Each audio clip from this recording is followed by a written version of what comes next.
السلام علیکم ورحمۃ اللہ وبرکاتہ۔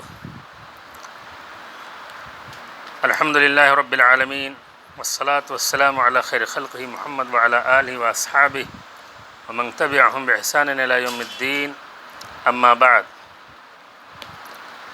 اعوذ باللہ من الشیطان الرجیم، بسم اللہ الرحمن الرحیم۔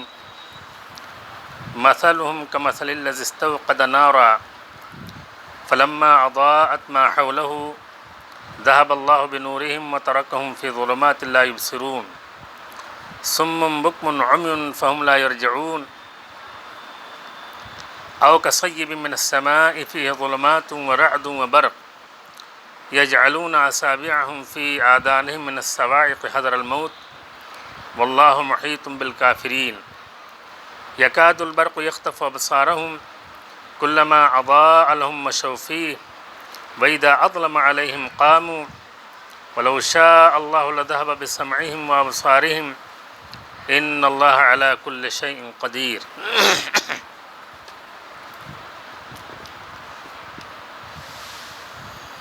کل بعض مصروفیات کی وجہ سے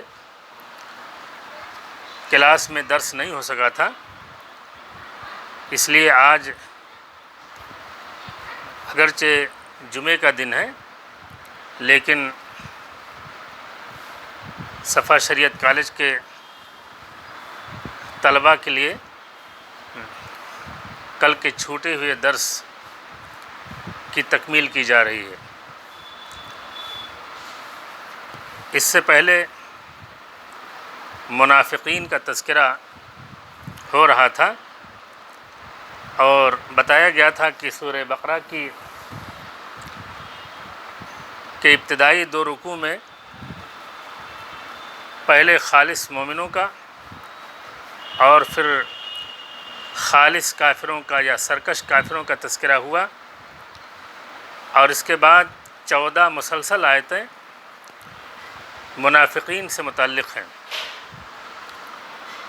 منافقین کی بعض اوصاف اور ان کی بعض خصوصیات کا تذکرہ اللہ تعالیٰ نے گزشتہ آیات میں فرمایا، اور یہاں ان کے لیے دو مثالیں دی ہیں۔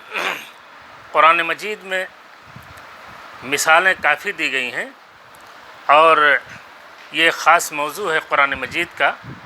اسی ناطے علامہ ابن قیم رحمۃ اللہ علیہ کی بڑی مشہور کتاب ہے الامثال فی القرآن الکریم، ہمارے طلباء کو یہ کتاب پڑھنی چاہیے علامہ ابن قیم کی، جو قرآن مجید میں جو مختلف مثالیں مختلف مواقع پر مختلف صورتوں میں دی گئی ہیں، ان کی تشریح، ان کا بیان، ان کا مقصد، اس پر بہت ہی اچھی کتاب ہے۔ علامہ ابن قیم رحمۃ اللہ علیہ قرآنیات کے بڑے ہی مستند عالم تھے، شیخ الاسلام ابن تیمیہ رحمۃ اللہ علیہ کے شاگرد رشید، اور انہوں نے، بلکہ بعض لوگوں کا تو خیال یہ ہے کہ مفسرین کی تاریخ میں قرآن مجید کو جس بہتر انداز میں، اچھے انداز میں علامہ ابن تیمیہ اور ابن قیم نے سمجھا ہے، اس کی مثال پوری تاریخ تفسیر میں نہیں ملتی ہے۔ اللہ تعالیٰ نے قرآن مجید میں بہت ساری مثالیں، بلکہ بعض قرآنیات کے متخصصین نے صریح امثال کی جو تعداد گنی ہے قرآن مجید میں، وہ 41 بتلایا ہے، جس میں مثال کی صراحت کے ساتھ اللہ تعالیٰ نے قرآن مجید میں مختلف چیزوں کی مثالیں دی ہیں۔ اور مثال دینے کا مقصد ہوتا ہے کہ کسی چیز کو مخاطب کے لیے خوب واضح کرنا اور مخاطب کے ذہن نشین کرا دینا۔ مثال دے کر کے اللہ تعالیٰ گویا کہ ہر طرح کے غموض، ہر طرح کے ابہام کو دور کرنا چاہتا ہے، اور مخاطب کے ذہن و دماغ سے مسئلے کو قریب سے قریب تر کرنا چاہتا ہے۔ اللہ تعالیٰ نے یہاں منافقین کی دو مثالیں دی ہیں، ایک پانی کی مثال ہے اور ایک آگ کی مثال ہے۔ ابن قیم نے لکھا ہے کہ المثل المثلین المثل المائی والمثل الناری۔ اللہ فرماتا ہے کہ ان منافقین کی مثال اس آدمی جیسی ہے کہ جس نے آگ جلائی، آگ روشن کیا۔ یہاں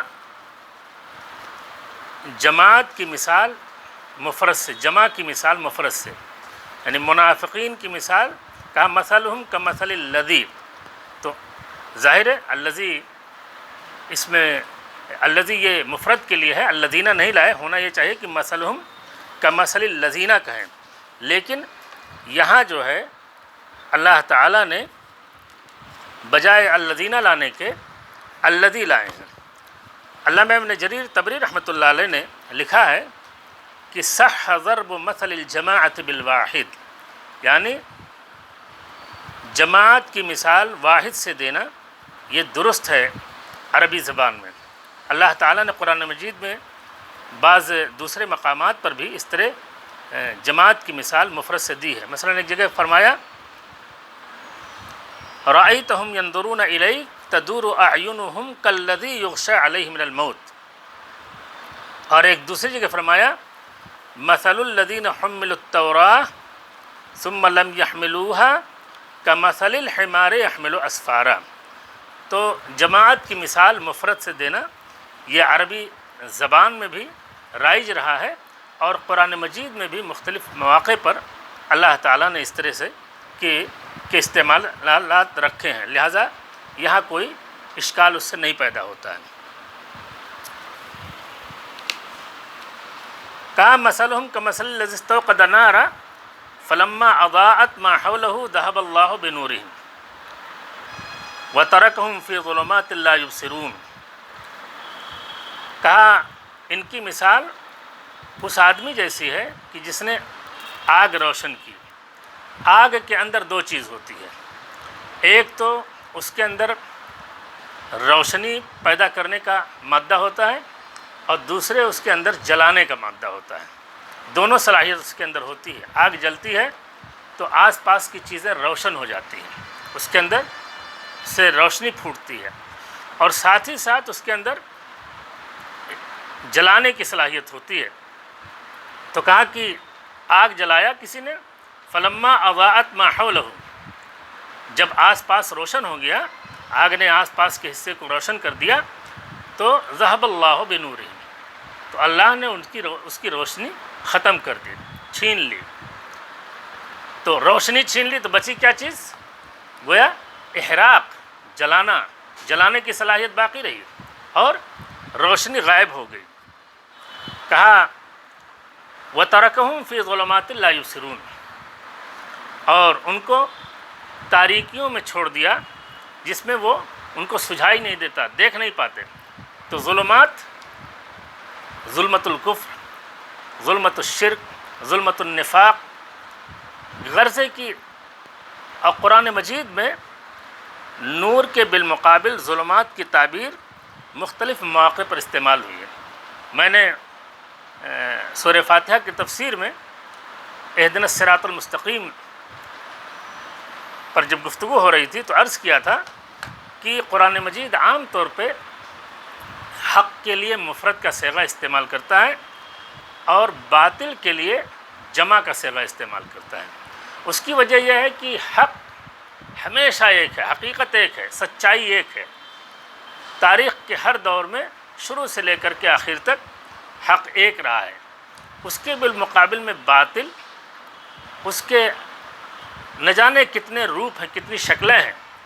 اس ناطے اللہ تعالیٰ قرآن مجید میں باطل کے لیے جمع کا صیغہ استعمال کرتا ہے۔ ظاہر ہے یہاں ظلمات جو تاریکیاں ہیں، کفر کی تاریکی، شرک کی تاریکی، نفاق کی تاریکی، تو یہ متعدد تاریکیاں ہیں، تہبتہ تاریکیاں ہیں۔ اس ناطے یہاں بھی ظلمات کا لفظ جمع لائے۔